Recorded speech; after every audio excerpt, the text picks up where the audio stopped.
So hello and welcome to this latest episode of TRU Talks with me, Chris Heal. And as you can see, I'm joined by Italian international and TRU columnist Seb Negri to talk a bit about England versus Italy this weekend at Twickenham and look back at Italy's defeat against France in the opening round of the Six Nations, and also reminisce about a very special game for Seb at Twickenham 4 years ago. But first of all, Seb, thanks so much for giving us your time. It's great to have a chat to you face-to-face in a weird sort of way rather than text messages and FaceTime or audio.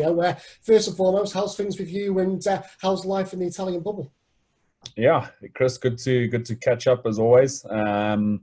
Yeah, listen, it's been a pretty tough few days after last weekend's result, but there's still positivity within the group. Obviously, it's we're very grateful to be playing rugby in these pretty unsettling times, and we want to make a campaign that's that we can look back on with pride and, hopefully make the Italian people proud of us. We haven't got off to the greatest of starts in the competition. We came across a really good French side, but, for sure, I think there are some positives to look back on from last week. I know the scoreline doesn't seem like that, but, I thought some of our attacking play and flair, especially in the first half, we looked really, really threatening. We've received obviously some criticism over the last couple of days, rightly so in a few areas, but I still think there's positivity within the group, and hopefully we can put a performance together this weekend. I was going to come on to kind of the flair that you mentioned there, Seb, because it seemed certainly during the first half, you guys were really trying some stuff and you were, being really creative. It wasn't, one-dimensional rugby, if you like, but it just seemed that the execution let you down. But what might be positive for Italian supporters and for you guys is you are trying this stuff. It's not as if, you've got one way of playing and that's it and it's not working and there's no plan B. There seems to be some sort of plans. If one thing isn't working, let's try something else. Yeah, for sure. We want to play rugby. We don't want to just play a boring style, a kicking game. We want to try and attack and show our flair and show why we deserve to be in the Six Nations. I thought we did that in parts, but like you said, we lacked execution. I thought defensively, we were set well, but one-on-one tackles we fell off. So that's something to work on this week. But I thought some of our attacking play was really, really good and impressive, especially in the first half. We got some really good carries in. I think during the game we broke the line 5-6 times. France broke the line almost the same amount of times as us. Maybe one more. So 6 or 7 times, but they come away with points and we don't. That's something that we need to work on. We need to execute better. And it is frustrating because after the game, you look at the result and you see 50 points, and it's not easy to take. But we just got to keep our heads down, keep believing, and keep believing in this journey that we're on. There's going to be times where it's going to be tough, and there's going to be bumps along the way. That's sometimes how life works out, and rugby is no different. And we just got to keep believing, and I'm sure that result is going to come across soon, hopefully rather than later, and it will be a very special day. Yeah, it's interesting you say that. You can look at the scoreline and maybe slightly feel sorry for yourselves because it was the 50 points you say. But if you're working on those positives and going, well, Stephen Varney made X amount of line breaks and we made these brilliant line breaks, that must help going into camp after a defeat on a Monday morning. You're thinking, is it going to be a negative? But if you look at the positives, that's only going to rejuvenate the guys. Yeah, for sure. And also, I know how hard we train. We train so hard, under Franco, demands a lot of us. And is instilling that, work hard for each other and believe. And we train hard. So, every single day. And I see what goes on the training ground. And, if we can just, keep taking that into games and getting the execution right. I do believe that results is around the corner. And like I said, there's going to be days where it doesn't go well, and France, didn't go to plan. But I still think there's a lot of positives to take. I know it sounds cliche because you look at the results and it's 50 points, but I really do believe that there's some really good things going on. It's obviously disappointing, but the only thing we can do is dust ourselves off. We got a tough game against England this weekend. They're going to be hurting from the loss against Scotland. So, we're expecting them to come firing out the blocks. But, we're also hurting a bit, and we want to show what we're about, and put a good performance together, and keep building for the rest of the competition. We've still got big games coming up, so there's still a lot to be excited about. We can't dwell too much on what's happened. It's happened. We put it aside, learn from it, and move forward. Yeah, and one thing Franco said last week as well, Seb, when we were doing, the week before when we did the Six Nations launch, he kind of said, well, everyone will talk about the win that we desperately need and the win, how long we've not won for. But he said, we're trying to not focus on that. We're trying to build an 80-minute performance. For you as players, does that sort of long wait without a win play in your mind? Or do you have to have the mentality of, right, this is 80 minutes. Let's just focus on the 80 minutes rather than the end goal, which obviously is the victory which you guys want? Yeah, Chris, I think it's a bit of both. Right. I think I'd be lying to you if I said, we don't think about the win and we don't think, we need to get a result, because we do. It's a game about results at the end of the day. But at the same time, I think we have to focus firstly on ourselves and on our performance, and then that results will come. But for sure, it's something that we are hungry to get. I wouldn't say it's almost like, it's something that's always constantly driving us as the results, but it's definitely on our minds, and we want to make it right and get that first result. It's been a long time coming. I think the last time was 2015.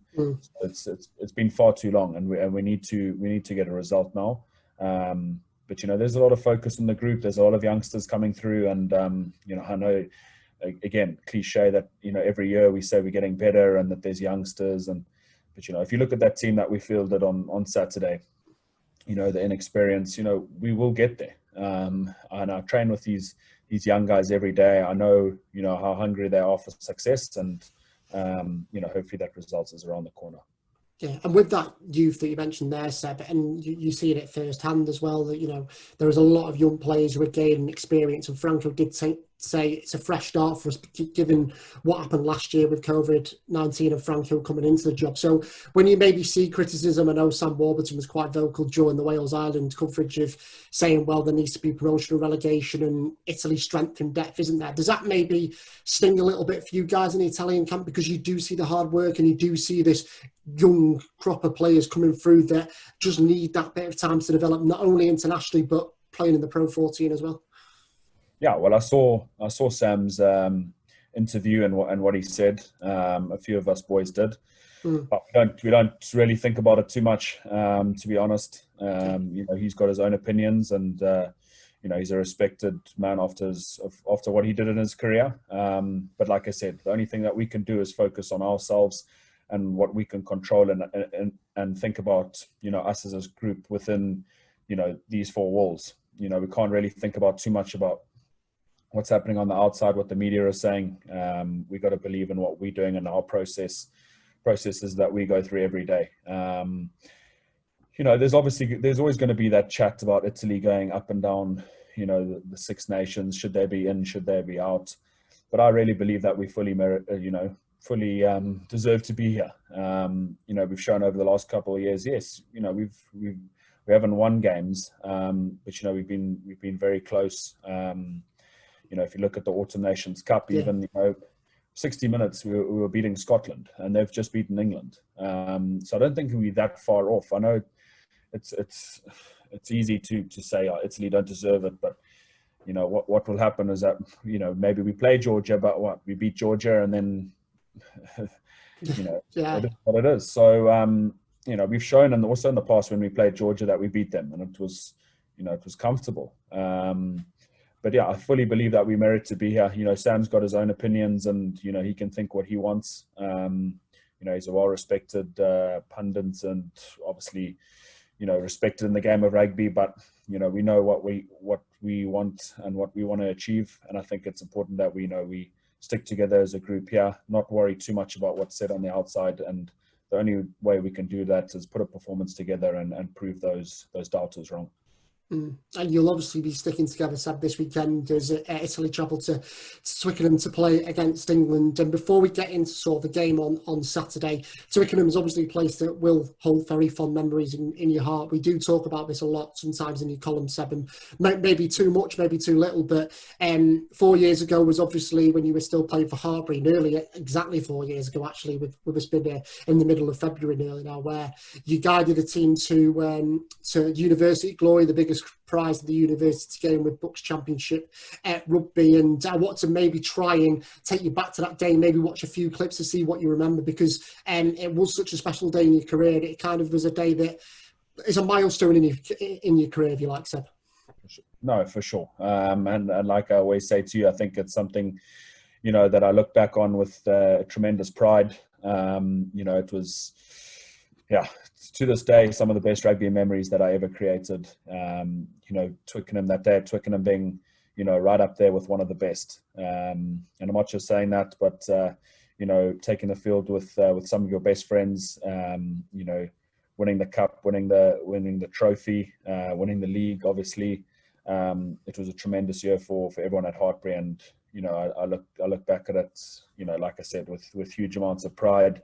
And I thought that was sort of gave me the taste of what I wanted to do after uni. I know I had already signed with Benetton, but it was almost like a stepping stone. Like I've said in so many interviews, being at Hartpury, it was a stepping stone for me. And it gave me that will and drive to want to go out and achieve and play professional rugby and play at the highest level. But definitely look back at that at Twickenham with amazing memories and memories that will last with me forever, like I've always said. I'm going to talk you through this kind of moment. You talked there about sort of the journey you've been on, and it's a special day. So this is before the start of the game at Twickenham. How were you feeling at this point, warming up, ready to lead the boys out? Emotional. I remember actually getting really emotional in the hotel with all the boys, because I knew this was the last time that, this group of players would be taking the field. So, I wasn't too focused really on the results. I was just focused on, just enjoying it, making the most of the opportunity. Look, there's me leading the boys out. Some great guys that I was very lucky to share a changing room with, and also looking across at the Exeter side, playing against a couple of guys that have gone on to do good things too. Yeah. And I mean, the first half, if I remember correctly, Seb, I think you were 14-10 down, and then you come out for the second half, Exeter get a penalty, but you managed to turn it around. Does this maybe a memory that you have that you think, wow, this was a time where we're back in the final? Yeah, no, I always knew that, we had the quality in the group to get back. I think it was quite a slow start. I remember it being quite a slow start. But I think it was just before half time. Yeah, we got that sniff when Malik scored. And, after that, we fully believed that we could go on and do it. And like I said, we had enough quality in the group to get a result out of nowhere, really. And speaking of the devil there, Harry ran. I was going to go on to it. I was going to see when you wanted to mention it. But yeah, this was Harry's first try in the day. I think when you play with certain individuals like that, that they've got something special, and to see him in the England squad is not really a surprise for me. I know it's sort of cliche, but when you play with certain individuals like him, that they've got that something extra and that something special. And he always had that. He always brought that. And I think it's very hard for me to say that we win this final without him, because he was instrumental. And just a great guy off the field too. And I remember him just, this was basically his final. And you were off the pitch at this point, though, weren't you, Zach? Yeah. I think you picked up an injury. I don't even remember. I can see you watching it and you're going, I don't remember this at all. I don't, because I remember just getting knocked out in a carry. Jeez. Yeah, this is Harry's second try for a bit of context. It's obviously a lot of hard work from the forwards, and Harry snipes over in it.